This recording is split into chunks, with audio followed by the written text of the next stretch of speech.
بسم اللہ الرحمن الرحیم.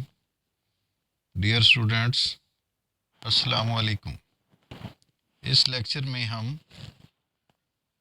جو ٹاپکس ڈسکس کرنے جا رہے ہیں وہ ہیں نمبر 1 صرف کنزمپشن، نمبر 2 بچت سیونگز، نمبر 3 سرمایہ کاری انویسٹمنٹ، نمبر 4 قومی آمدنی کا توازن equilibrium of national income. Dear students, سب سے پہلے ہم ڈسکس کریں گے کنزمپشن یا صرف. کنزمپشن کے لیے کنزمپشن فنکشن کو ڈسکس کریں گے. کنزمپشن فنکشن ہے سی از فنکشن آف وائی. اس کا مطلب ہے صرف کا انحصار آمدنی پر ہے. یہ ایک تکثیری فنکشن ہے، انکریزنگ فنکشن ہے. جب کسی شخص کی آمدنی بڑھتی ہے اس کا صرف بھی بڑھ جاتا ہے، جب آمدنی کم ہوتی ہے اس کا صرف بھی کم ہو جاتا ہے. اسی طریقے سے صرف کو مزید دو اس کے تصورات ہیں. اوسط میلان صرف. اوسط میلان صرف کی تعریف یہ ہے: صرف اور آمدنی کی باہمی نسبت کو اوسط میلان صرف، ایوریج پروپینسٹی ٹو کنزیوم یا اے پی سی کہتے ہیں. اے پی سی کا فارمولا اوسط میلان صرف از اکول ٹو صرف اوور آمدنی، یا A P C is equal to C over Y. صرف کا دوسرا کانسیپٹ مختتم میلان صرف. اس کی تعریف آمدنی میں تبدیلی اور صرف میں تبدیلی کی باہمی نسبت کو مختتم میلان صرف کہتے ہیں. اس کا formula M P C is equal to delta C over delta Y, یا مختتم میلان صرف از اکول ٹو صرف میں تبدیلی اوور آمدنی میں تبدیلی. نیکسٹ ٹاپک ہے ہمارا بچت. بچت کو سیونگ کہتے ہیں. سب سے پہلے بچت ہوتی کیا ہے؟ آمدنی میں سے خرچ کو نکال دیا جائے تو بچت حاصل ہوتی ہے. بچت از اکول ٹو آمدنی مائنس صرف. S is equal to Y minus سی.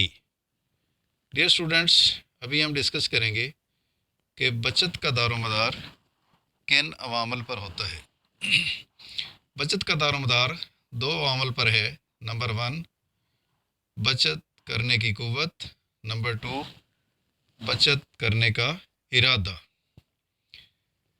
ابھی ہم ڈسکس کریں گے سیونگ فنکشن کیا ہوتا ہے. Saving function is S is function of Y. اس کا مطلب ہے بچت کا انحصار آمدنی پر ہے. اگر آمدنی زیادہ ہوگی تو بچتیں بھی زیادہ ہوں گی، اور اگر آمدنی کم ہوگی تو بچتیں بھی کم ہوگی. یہ بھی ایک انکریزنگ فنکشن ہے، اور اس میں آمدنی اور سیونگ کے درمیان پازیٹیو ریلیشن پایا جاتا ہے. بچت کے بھی دو کانسیپٹس ہیں: اوسط میلان بچت اور مختتم میلان بچت. سب سے پہلے ہم ڈسکس کریں گے اوسط میلان بچت. اس کی تعریف بچت اور آمدنی کی باہمی نسبت کو اوسط میلان بچت کہتے ہیں. A P S is equal to S over Y. اوسط میلان بچت از اکول ٹو بچت اوور آمدنی. دوسرا کانسیپٹ مختتم میلان بچت، M P S marginal propensity to save. تعریف بچت میں تبدیلی اور آمدنی میں تبدیلی کی باہمی نسبت کو مختتم میلان بچت کہتے ہیں. Formula MPS is equal to S over